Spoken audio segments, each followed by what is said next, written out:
तोखे वरी छा थियो? मुंहुं सुॼायो वेठो आहीं। बस दादा न पुछ। चलो ठीकु आहे। हाणे पुछो अथई त पूरी ॻाल्हि पुछ। अदा इहो ई त पुछां पियो, पर तूं लाहियो रननि वारा नखरा वेठो आहीं। चलो हाणे ॿुधाए भला कहिड़ी परेशानी अथई?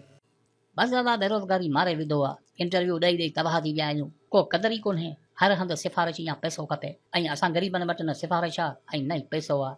सम्झ में कोन थो अचे त छा कयूं। हा अदा वाकई ग़रीब सां ॾाढो ज़ुल्म आहे। तव्हां त नई नौकिरी न मिलण ते ॻोड़ा ॻोड़ा कयो पिया, पर हिते फोती कोटा जो हक़ रखंदड़ बि वीचारा दर बदर आहिनि। पुलिस डिपार्टमेंट खे ॾिसो, 3 सालनि में फोती कोटा ते अमल न थी सघियो। 151 जूनियर क्लार्क 10 अक्टूबर 2019 में CPO ऑफिस कराची में टेस्ट ऐं इंटरव्यू पूर्ण वरिता विया, पर 10 महीना गुज़रण बावजूदि उन्हनि जा फाइल होम डिपार्टमेंट ताईं न पहुता। 151 जूनियर क्लार्क, 137 पुलिस कांस्टेबल ऐं नाइब कासर जूं पोस्टूं हक़दारनि खे मिली न सघियूं। छो दादा उन्हनि ग़रीबनि जी केरु ॿुधण वारो ई कोन्हे। सम्झ में नथो अचे त आख़िर छो सिंध हुकूमत इन्हनि ग़रीबनि खे पंहिंजे हक़नि खां महरूम रखियो आहे। अदा पाण वारी जमहूरी हुकूमत खां त पुराणे दौर जा बादशाह सही हुआ। अॼु जेतिरो इल्म ऐं अकल त कोन हो, पर पोइ बि इंसाफ़ त हो। अदा केरु थो चवे त पुराणे दौर जे बादशाहनि में इल्म ऐं अकल कोन हो? क़दीम हिंदुस्तान जो बादशाह अशोक आज़म मिस्री वियो, जंहिंखे इंसानी हक़नि जो अबो सम्झो वञे थो। ही उहो ई बादशाह हो जंहिं न सिर्फ़ इंसाननि बल्कि जानवरनि मुतलक़ बि हुकूक फ़रमान जारी कया। शहनशाह अकबर जो मिसाल वठो, जॾहिं यूरोप बदअमनी ऐं जहालत जी ऊंधा में गर्क हो, तॾहिं शहनशाह अकबर ग़ुलामी खे मात ॾींदड़ परचम बुलंद करे रहियो हो। पुराणे ज़माने जे बादशाहनि सिर्फ़ जंगूं कोन कयूं, बल्कि अहिड़ा कारनामा पुर्ण सरअंजाम ॾिना जेकी अॼु बि मिसाली तौर ते यादि कया वञनि था। अॼु जी जदीद जमहूरी हुकूमत खे जेकॾहिं पुराणे दौर सां भेटियो त यकीन कयो तव्हांखे पुराणो दौर बहितर लॻंदो। सिर्फ़ जंगनि जे बुनियाद ते पुराणे दौर खे जहालत सां न ॻंढियो, छाकाणि त उहे जंगूं अॼु बि जारी आहिनि। अॼु बि इंसान बारूद जे ढेर ते वेठो आहे। पहिरीं जंग अज़ीम में जेकॾहिं इंसान बुख में मुआ त अॼु बि थरपारकर जी हालत उहा साॻी आहे। जदीद तर्ज़ ते इस्लामाबाद शहर जो बुनियाद रखियो वियो, जंहिंमें हर सहूलियत सिर्फ़ हुक्मरान लाइ रखी वई आहे। इन्ही जदीद शहर खे खिलाफ़त कर्तबा जे उन अज़ीम शहर सां भेटियो जंहिंखे 938 में मुस्लिम रियासत एंदलस जे शहज़ादे ऐं ख़लीफ़े अब्दुल रहमान तामीर करायो, जेको सिर्फ़ 70 साल क़ाइम रही सघियो।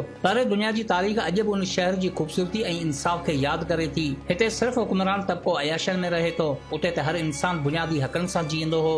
इंसाफ़, रवादारी ऐं पुरसुकून ज़िंदगी जो मयार मालूम करणो आहे त उन शहर जी तारीख़ पढ़ो। 1288 में अनातोलिया में उस्मानी तुर्कनि जंहिं रियासत जो बुनियाद रखियो, उन रियासत जा कानून पढ़ो।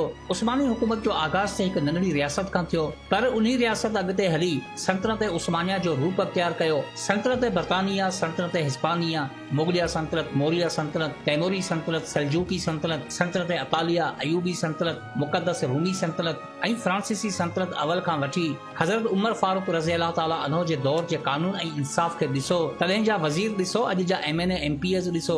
तॾहिं जा बादशाह ॾिसो, अॼु जा हुक्मरान ॾिसो। तॾहिं जा उसूल ॾिसो, अॼु जा कानून ॾिसो। हिन जदीद दौर में कहिड़े अकल जी ॻाल्हि कयो था? अकल जो पैमानो त सिर्फ़ बेईमानी में वधियो आहे, बाक़ी ईमानदारी जो त मादो ई न रहियो आहे। लालच, हवस, ख़्वाहिशात में गर्क इंसान इनफरादियात खे तरजीह ॾेई पंहिंजे माहौल खे खोखलो करे छॾियो आहे। हक़ीक़त में असां वटि सिर्फ़ इंसान वधियो आहे, बाक़ी इंसानियत जो जज़्बो त हमेशह बीमार ई रहियो आहे। इन में ग़लती रुगो हुक्मराननि जी नाहे। थोरो गौर कयो त असांजी सोच बि बराबर जी शरीक रही आहे। टॉप जा करप्ट हुक्मरान बि असां लाइ मोतबर आहिनि। संदन आमद ते असांजा सजदा थियनि था। जॾहिं वोट वठंदड़ हुक्मरान बि असांजा मुर्शद हूंदा त पोइ ज़ाहिर आहे नसीब बि अहिड़ा ई हूंदा।